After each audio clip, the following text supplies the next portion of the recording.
Hey guys, subscribe for daily content, and if you're shopping for gear, make sure you check out the description for the newest items at some of the very best online retailers. There's also links for some of the items that I personally recommend. Thanks! What's going on YouTube? Metal Complex here, and today I've got another short, little unboxing video to share with you guys. Two new knives from Katsu. I will always accept knives from Katsu. We're going to adjust the camera just a smidge. There we go. I will always accept knives from Katsu blindly because they have some of the most interesting designs. Whether you love them or hate them, they have some of the most interesting designs in the current production knife market. Sometimes it's a little aesthetically wild for a lot of people, but it does help break up, you know, a lot of, like, we see a lot of the same stuff. So it's nice that Kunwu is willing, I'm sorry, not Kunwu, Katsu. There's so many knife companies that begin with K. And sometimes I say, you know, Kaiser, Kunwu, Kershaw, you know, Katsu, Concept, you know. That's so many. And sometimes I catch myself and sometimes I don't. But this is Katsu. So, yeah, always excited. I have no idea what these are. One of these seems to be a little heavier. We're going to do this one first. Thanks to Katsu for sending these in. I'll provide links down in the description. You guys can check them out if you want to. Does this have any indication on the exterior? It has absolutely none. It's a total mystery.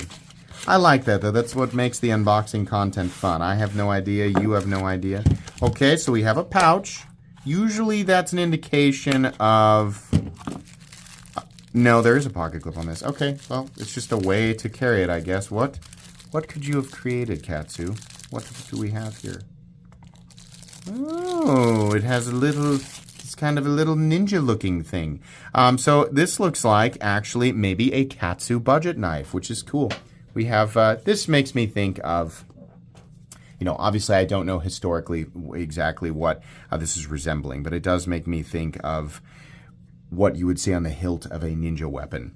So this is a front flipper, very straightforward front flipper. It actually does work pretty well. Was wondering if it was locking out completely, but I think it has just a soft locking sound. Actually pretty stylish. So this is D2 and G10 with purple, an additional purple G10, you know, combination scale underneath. It's kind of neat there. Kind of gives the look of that. I was really expecting a Tanto. I was not expecting this blade chip, but that's cool. I'm not doing anything incredibly special here. The pivot action is insanely smooth. Hold on a second.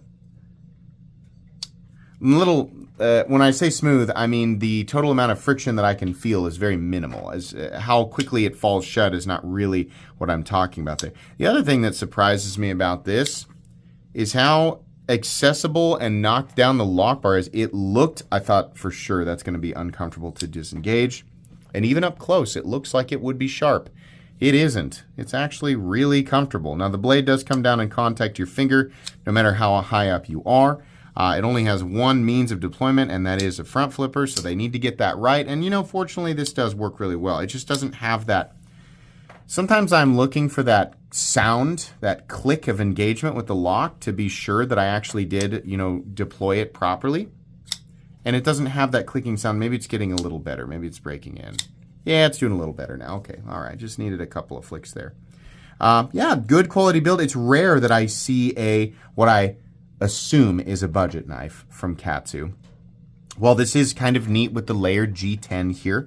There's nothing that suggests this knife should cost more than about, you know, 40 to 50 bucks. So hopefully that's what we see it at. It's kind of hard to judge anymore because we're seeing gigantic price leaps on lots of things. Not everything, but lots and lots of stuff. So we'll see what Katsu decides to price that at.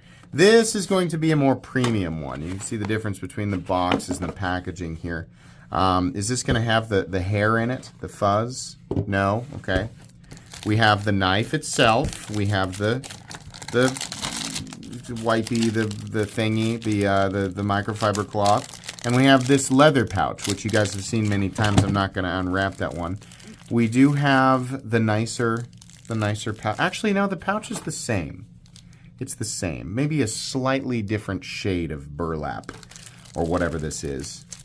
The knife. Oh, we have two. You sent me the premium one as well. Okay. All right. So this It's very random to stuff a purple backspacer back there, but okay. Oh, it looks like maybe we have abalone inlays there, and then we have some red shred carbon fiber. That's fun to say. Hold on a second. Let me find the magnet. Let's get the blade out here. All right. So we have a satin, probably M390 blade. Katsu does a good job with their heat treatment. So satin blade, carbon fiber, and I'm going to tell you guys right now, these look like steel liners. I am correct. Steel liners. So why is that important? Because the difference between titanium and steel for the liners, that will dramatically change the price tag. We are looking at carbon fiber and some nice inlays here. We are looking at M390. We're looking at a titanium pocket clip, but we're not looking at anything that should drive this price too high. This is still, in my opinion, a build that, if you were to compare, this is not made, Katsu makes a good knife. It's nice. Whoever's doing their OEM work, right? Maybe it's somebody we're familiar with. I have no idea. It could be Bestek, for all I know. Maybe Katsu is their own OEM. It's not being built in a way that is substantially different than what Kaiser produces, or Concept, right? So M390 is a nice steel. Shred red carbon fiber is a nice material.